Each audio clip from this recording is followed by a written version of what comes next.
Proverbs chapter 12, verse 17. He that speaks truth shows forth righteousness, but a false witness deceit. So here is a faithful witness commended for an honest man. He that makes conscience of speaking truth and representing everything fairly to the best of his knowledge, whether in judgment or in common conversation or manner of life, whether he be upon his oath or no, which he should even make one in the first place, but in case he does, he shows forth righteousness. He makes it to appear that he is governed and actuated by the principles and laws of righteousness, and he promotes justice by doing honor to it and serving the administration of it. But a false witness condemned for a cheat, he shows forth deceit. Not only how little conscience he makes of deceiving those he deals with, but how much pleasure he may take in it, and that he is possessed by a lying spirit. We are all concerned to possess ourselves with a dread and detestation of the sin of lying, and with a reigning principle of honesty. Verse 18. There is that speaks like the piercings of a sword, but the tongue of the wise is health. So the tongue is death or life, poison or medicine, as it is used. There are words that are cutting and killing, that are like the piercings of a sword. Opprobrious words grieve the spirits of those to whom they are spoken, and cut them to the heart. Slanders, like a sword, wound the reputation of those of whom they are uttered, and perhaps incurably. Whisperings and evil surmises, like a sword, divide and cut asunder the bounds of love and friendship, and separate those that have been dearest to each other. But there are words that are curing and healing. The tongue of the wise is health, closing up those wounds which the backbiting tongue had given, making all whole again, restoring peace and accommodating matters in variance, and persuading to reconciliation. Wisdom will find out proper remedies against the mischiefs that are made by detraction and evil speaking. Verse 19. The lip of truth shall be established forever, but a lying tongue is but for a moment. Be it observed to the honor of truth, that sacred thing, that if truth be spoken, it will hold good, and whoever may be disobliged by it and angry at it, yet it will keep its ground. Great is the truth, and will prevail. What is true will always be true. We may abide by it, and need not fear being disproved and put to shame. But that if truth be denied, yet in time it will transpire. A lying tongue that puts false colors upon things is but for a moment. The lie will be disproved. The liar, when he comes to be examined, will be found in several stories, and not consistent with himself as he is that speaks truth.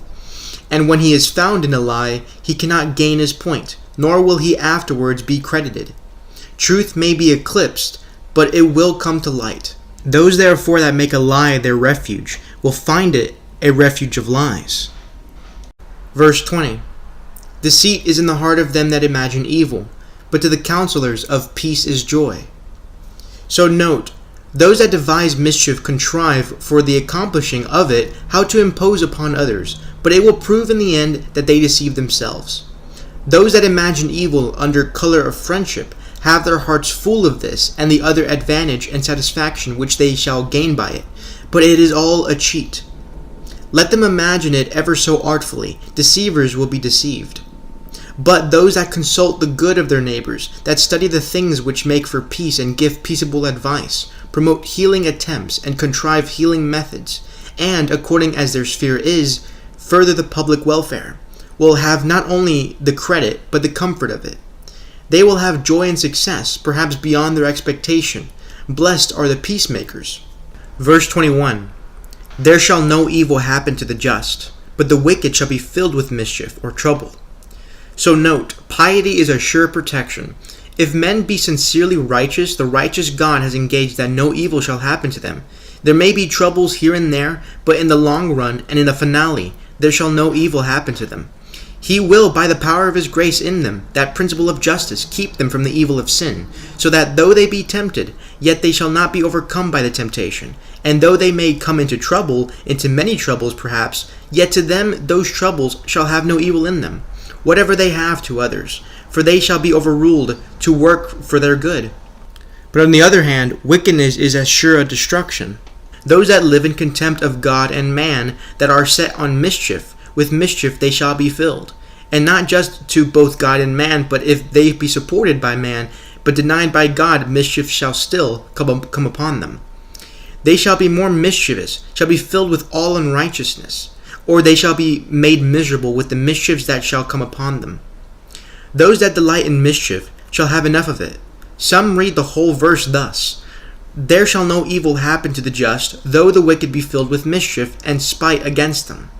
They shall be safe under the protection of heaven, though hell itself break loose upon them. And verse 22, lying lips are abomination to the Lord, but they that deal truly are his delight.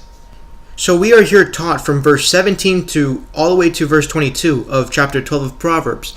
We are here taught to hate lying and to keep at the utmost distance from it, because it is an abomination to the Lord, and renders those abominable in his sight that allow themselves in it, not only because it is a breach of his law, but because it is destructive to human society.